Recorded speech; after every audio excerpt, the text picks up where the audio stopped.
Bonjour à tous, aujourd'hui cette vidéo va essayer de vous expliquer l'influence des différents paramètres que sont l'exposition, le gain et au final le binning sur la qualité des images dans Solex. Donc je les ai mis dans cet ordre, exposition, gain et binning, puisque pour moi c'est voilà l'ordre d'importance. Donc pour l'instant j'ai un soleil qui est à peu près centré, euh, voilà, qu'on peut bouger avec un mocu mode, donc piloté à distance. Et j'ai un temps d'exposition qui est réglé de manière arbitraire sur 11 millisecondes. On voit que l'image est cramée, mais c'est pas très grave, puisqu'on voit bien notre ray H-alpha, donc tout va bien, on pourrait déjà faire une image là-dessus. Le but, pourtant, ça va être de trouver le temps d'exposition optimal pour pouvoir avoir un soleil bien rond lorsqu'on va reconstituer notre image.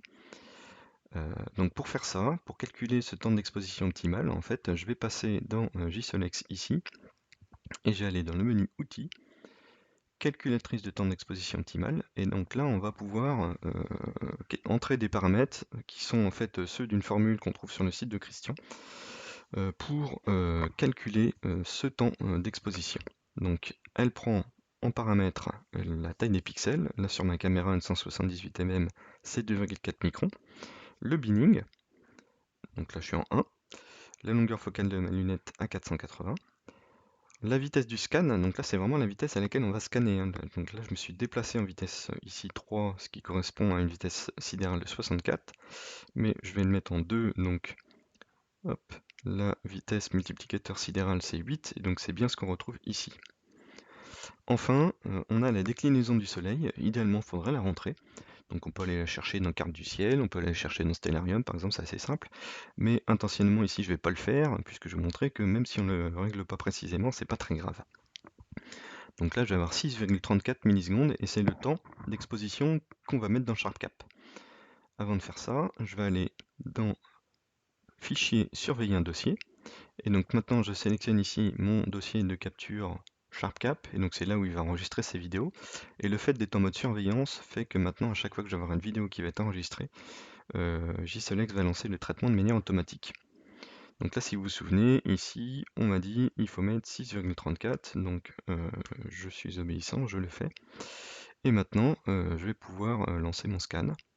Donc d'abord, je vais me déplacer vers l'ouest. Je passe en vitesse 2, et donc je vais lancer ma capture. Je scanne vers l'est, du coup. On va voir notre soleil apparaître.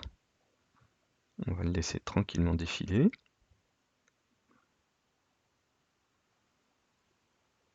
Et à la fin, on va voir le résultat directement. Voilà. J'arrête ma capture, je vais repositionner un petit peu mon soleil vers l'ouest, juste de façon à ne pas le perdre. Et donc là, il s'est ouvert, JSOLEX me demande des paramètres, on va simplement se contenter du mode rapide pour l'instant. Donc là, il est en train de me calculer l'image moyenne. Et une fois qu'il aura fait ça, on va lancer la reconstitution de l'image. Donc là, le soleil qui commence à apparaître, on voit que voilà, c'est assez sombre, hein, mais on arrive à quand même à voir. Donc ça, c'est vraiment l'image brute. Donc ça, c'est gros. C'est des fichiers qui sont assez gros, puisque le 178, hein, il y a quand même pas mal de pixels. Donc si on regarde le fichier CR, là, il fait quand même 4 Go, hein, c'est pas rien. Mais à la fin, on obtient une image, voilà, elle est pas si moche, hein. Elle est un peu tronquée, hein, puisque ouais, avec ma focale, ça rentre pas entièrement. C'est pas très grave, mais on a une image qui est acceptable. Par contre, on peut regarder deux choses. Ici, on a ratio XY qui est à 0,87, ce qui veut dire que le soleil n'est pas bien rond, et donc on peut le voir en fait sur la brute. On a cette forme ovale, et donc c'est ça qu'on va chercher à corriger avec le paramètre d'exposition. Donc là, le fait qu'on ne soit pas à 1, c'est parce qu'on n'avait pas trouvé cette déclinaison, et donc en fait, c'est pas très grave, puisque ce qu'on peut faire, c'est simplement prendre une petite calculatrice, on va copier ces 0,87 et on va le multiplier par notre temps d'exposition qui est ici à 6,34. Donc 0,87 multiplié par 6,34 nous donne 5,51 ou 5,52, allez on va dire. Je vais mettre à 5,52. Hop, 5,52. Et voilà, donc là j'ai mon temps d'exposition optimal qui a été trouvé. Donc je vais retourner dans le JSOLEX et puis pour vérifier que tout ça c'est vrai, je vais ouvrir dans une nouvelle fenêtre Et donc maintenant, quand je vais avoir un nouveau traitement qui va se lancer, on va pouvoir comparer les deux assez facilement. Donc là, je passe dans SharpCap, je vais redéplacer vers, on va le déplacer vers l'ouest, vérifier, voilà, ça déborde un peu, donc on va le recentrer, je décale vers l'ouest, et on va pouvoir relancer un scan, donc toujours bien penser à repasser en vitesse 2, hein. Hop, on est parti, nouveau scan, cette fois donc avec un temps d'exposition optimal à 6,52. Les petits passages nuageux, c'est pas très grave.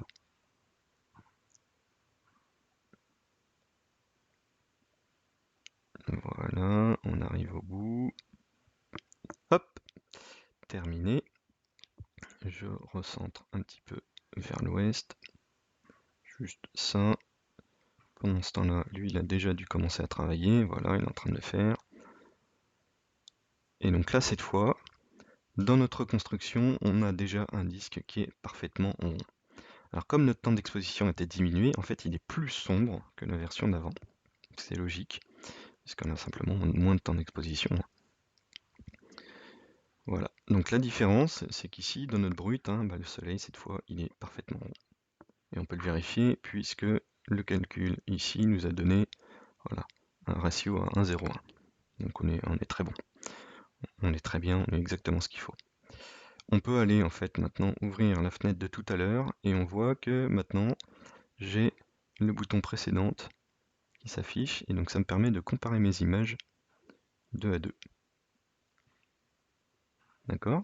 Donc maintenant, ce qu'on va faire, c'est non plus toucher au temps d'exposition, parce que là on est bon, on a réussi à avoir un soleil bien rond. On va aller maintenant jouer sur les paramètres de gain, et voir ce que ça influence. Alors, là, sur le gain, en fait, pour l'instant, je suis à un gain unitaire à 100. Lorsqu'on va modifier le gain, en fait, si je le passe à 150, on va voir immédiatement ce qui va se passer. On éclaircit ici notre spectre, donc on va voir un petit peu plus de choses. Voilà, à l'œil, c'est plus visible. Par contre, on perd en dynamique, hein, puisqu'en fait, on va aller chercher à intensifier les détails qui sont vraiment très peu visibles, et du coup, ça va écraser le nombre de valeurs possibles pour voilà, tous les pixels. On pourrait se dire c'est une bonne idée parce qu'en fait là on arrive mieux à voir à l'œil ce qui se passe à l'intérieur de l'arrêt. On voit qu'il y a des différences, hein. Il y a des endroits où elle est plus sombre comme ici, d'autres où elle est plus claire, donc on peut dire peut-être que c'est une bonne idée. Et bien est-ce que c'est une bonne idée? On va aller voir. Donc là on va aller repasser notre soleil à l'ouest pour faire un scan. Donc je le redécale parce qu'il a tendance à s'en aller. On va l'envoyer. Voilà, donc là je suis bon, je vais pouvoir accélérer un petit peu, passer à l'ouest. Hop. Et donc maintenant je fais une deuxième capture, mais à 150 de gain. Et on est parti. Ah, j'ai l'impression qu'il y a eu un petit accrochage de la monture. On va vérifier ça à l'image. Dans le pire des cas, on refera. Ce sont des choses qui arrivent. On arrête. Je vais recentrer. Hop. Alors, est-ce que j'ai eu un petit accrochage ou pas? Je pense que oui, on va voir ça très vite. Ouais, un bel accrochage, on le voit bien. Donc là, c'est typiquement ce qui arrive quand la monture, bizarrement, ne suit pas. Elle s'arrête de bouger alors qu'elle devrait. Ça va pas être très grave pour ce qu'on veut montrer. Je pense qu'il va quand même réussir à s'en sortir. Voilà. Il m'a sorti une image. Moi, ce que je voulais montrer, c'est, hop, ici, je vais zoomer, et donc on va pouvoir comparer nos deux images. Donc là, je vais double-cliquer. On voit que l'image est très résolue, hein. Il y a beaucoup de choses dedans. Et je vais par exemple me placer ici, et puis on va comparer cette zone. Donc là, une fois que je me suis placé ici sur cette zone, je voudrais bien que toutes mes autres images précédentes soient centrées au même endroit. Donc je vais cliquer sur ce petit bouton ici. Et maintenant, quand je vais sur précédente, en fait, je vais pouvoir comparer. Donc on voit que sur l'image traitée à la fin, entre les deux, il y a légèrement plus de saturation sur cette image. Donc le fait d'augmenter le gain, en fait, ça va saturer plus, notamment sur toutes les régions qui sont déjà fortement lumineuses. Donc on va avoir tendance à gagner un petit peu sur les régions qui vont être plus sombres, mais par contre sur les régions qui sont plus claires, là on va écraser un petit peu. Donc là, ça se voit assez bien en fait quand on va aller regarder ici le profil. Donc là, le profil, c'est voilà, comment se comporte notre spectre en fonction, donc l'intensité du spectre en fonction de la longueur d'onde. Donc quand on capture sur la alpha, en fait, on se met au milieu de ce creux ici, et donc c'est là qu'on va chercher l'information. Mais on voit qu'il y en a d'autres ici. Donc là, on a un petit creux ici, on a un petit creux ici, on a un petit creux ici, et en fait, ça correspond à des raies que l'on peut observer ici, par exemple. On a une autre raie, et puis là, on en voit bien, on en voit d'autres. Et donc là, quand on change le gain, donc par exemple, si je le passe à 200, et ben ces raies qui existent aussi, elles disparaissent. On les voit plus. Et donc, je vais faire exprès de faire une capture ici à un gain qui est vraiment beaucoup trop fort pour qu'on voit comment on va évoluer en fait ce profil de capture. Donc je vais envoyer hop, encore vers l'ouest. Je redécale, j'envoie tout vers l'ouest. Donc là on a vraiment poussé un petit peu trop loin, hein, on le sait. Hein. Mais on voit que voilà, à l'œil en fait on voit mieux ce qui se passe, en fait c'est rigolo, on voit mieux ce qui se passe au milieu de notre trait, H-alpha. Hop, je termine. Et on va faire notre capture. On est parti.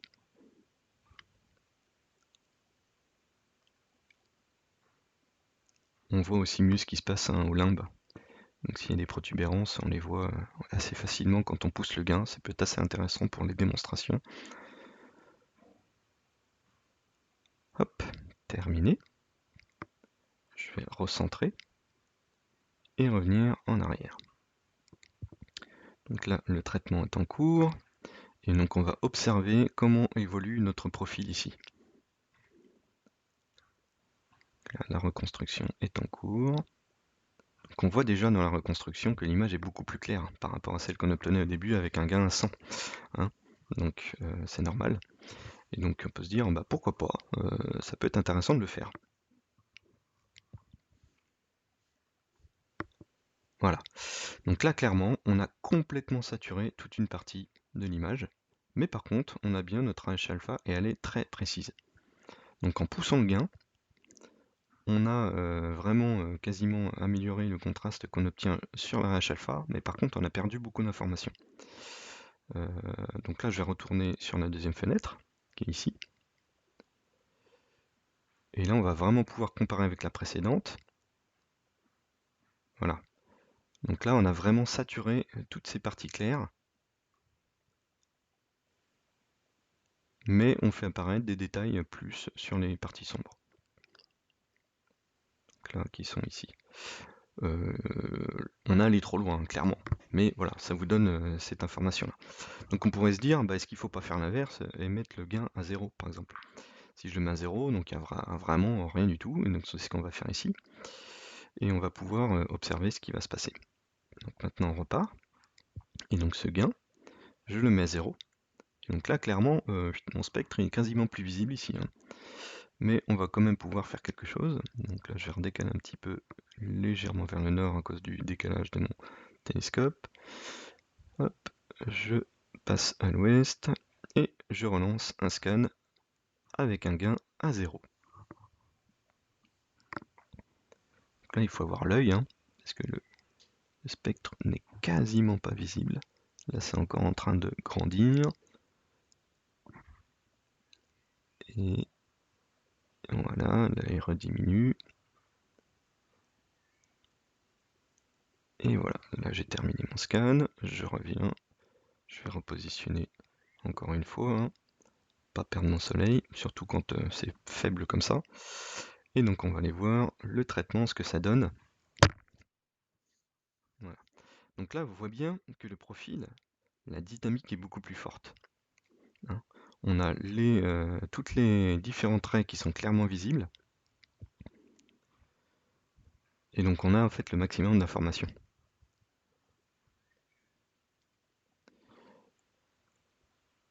Donc finalement, voilà, notre image brute, elle est, voilà, elle est scalée, hein. Il y a encore eu un petit problème de monture a priori.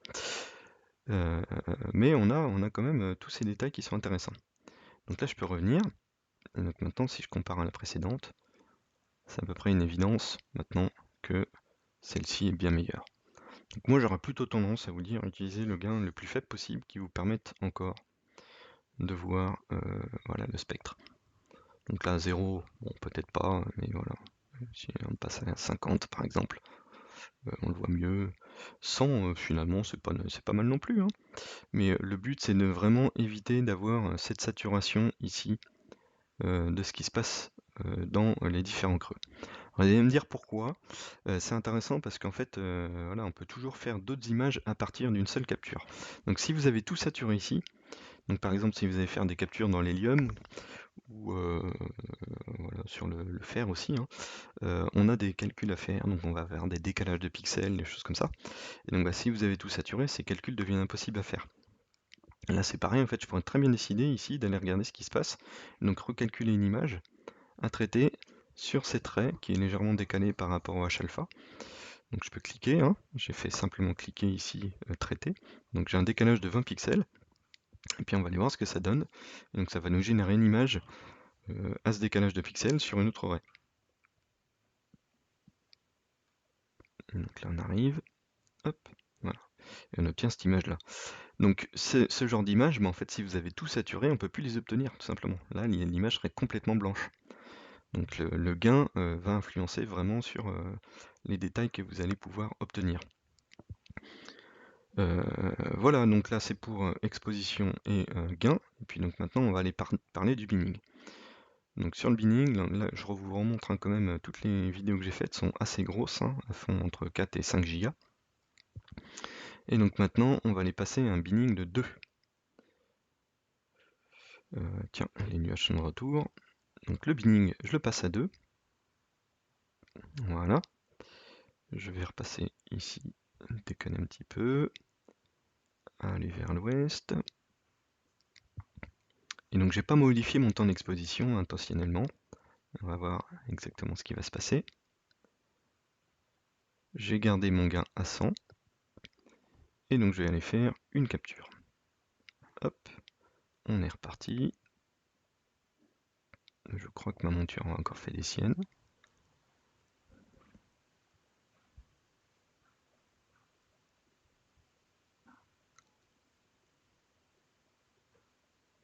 Ah, les petits passages nuageux vont nous embêter.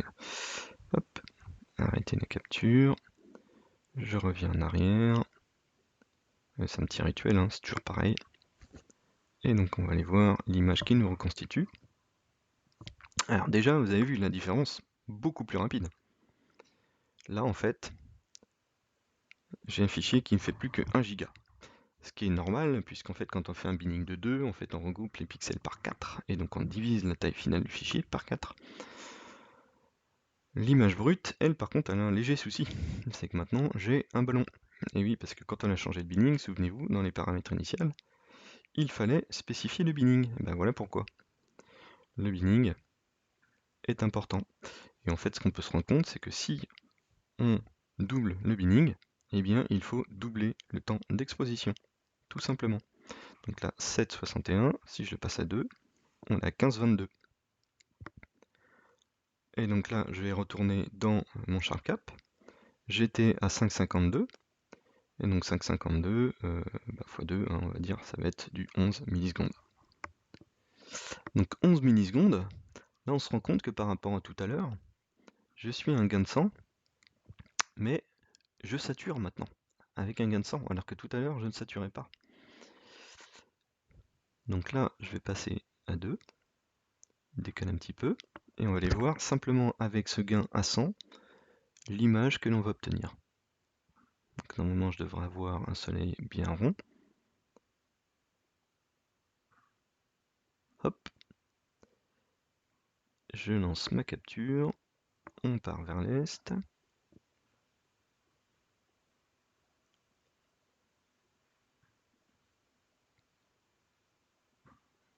Voilà, mon image va être un peu tronquée, c'est pas très grave.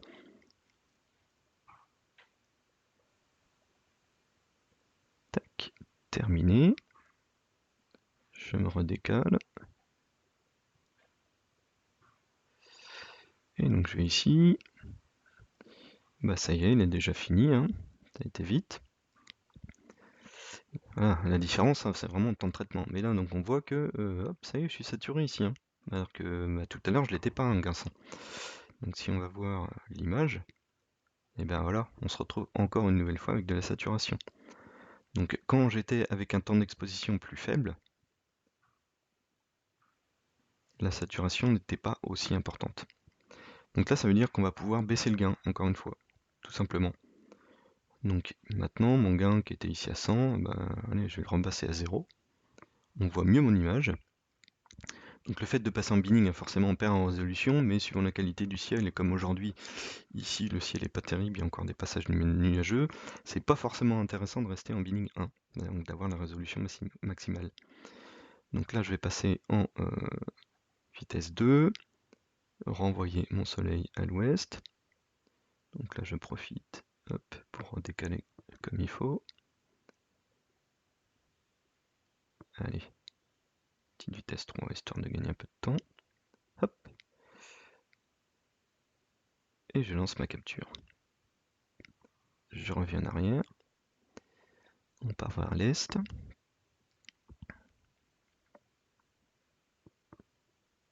Et c'est parti.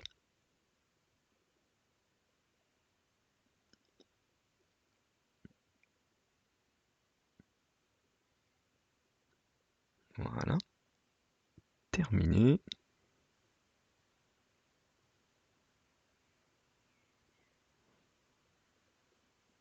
Et je reviens ici. Bah, le traitement est terminé aussi. Et je vais pouvoir aller regarder mon image. Voilà, qui est apparue. Donc là, si on la compare à la précédente, qui était sur un binning 2, mais avec le gain de 100, là c'est carrément cramé ici. Là, on voit déjà plus de détails, il y a plus de nuances. D'accord, je peux double-cliquer hein, pour dézoomer. Je vais me repositionner pour qu'on voit un petit peu mieux cette partie du soleil. Et puis on va aller comparer nos différentes images. Donc voilà, donc là, binning 2, gain 0. Là j'ai un binning 2 avec un gain à 100. Là c'était la même chose, mais sauf que j'avais pas la bonne capture, le temps d'exposition. Et puis donc après on peut comparer en fait avec les images qu'on avait obtenues. Donc là c'était le binning 1 et un gain à 0. Donc là celle-ci va être intéressante à comparer avec l'image qu'on a vraiment obtenue avec le binning 2. Voilà, donc on voit qu'on a perdu en résolution, clairement, hein, c'est moins défini. Par contre, voilà, ça prend 2 fois moins de place, 4 fois moins de place. Et puis suivant la qualité du ciel, finalement c'est peut-être pas plus mal. Voilà, donc je vous laisserai juger par vous-même des paramètres que vous pouvez utiliser suivant votre ciel, suivant le fait de ne pas saturer, suivant les images que vous voulez obtenir. Mais en résumé, donc les 3 paramètres que sont l'exposition, le gain et le binning vont vous permettre de jouer sur 3 facteurs différents. Donc l'exposition, ça va être vraiment pour la rondeur du disque, et donc obtenir, éviter le sous-échantillonnage ou le sur-échantillonnage, donc avoir quelque chose qui va être très rond.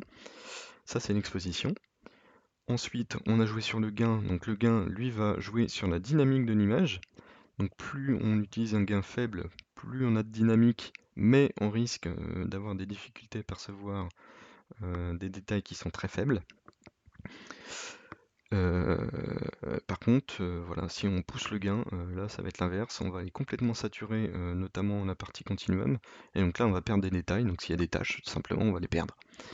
Elles vont disparaître. Donc c'est très important de régler correctement le gain et surtout de ne pas saturer son image.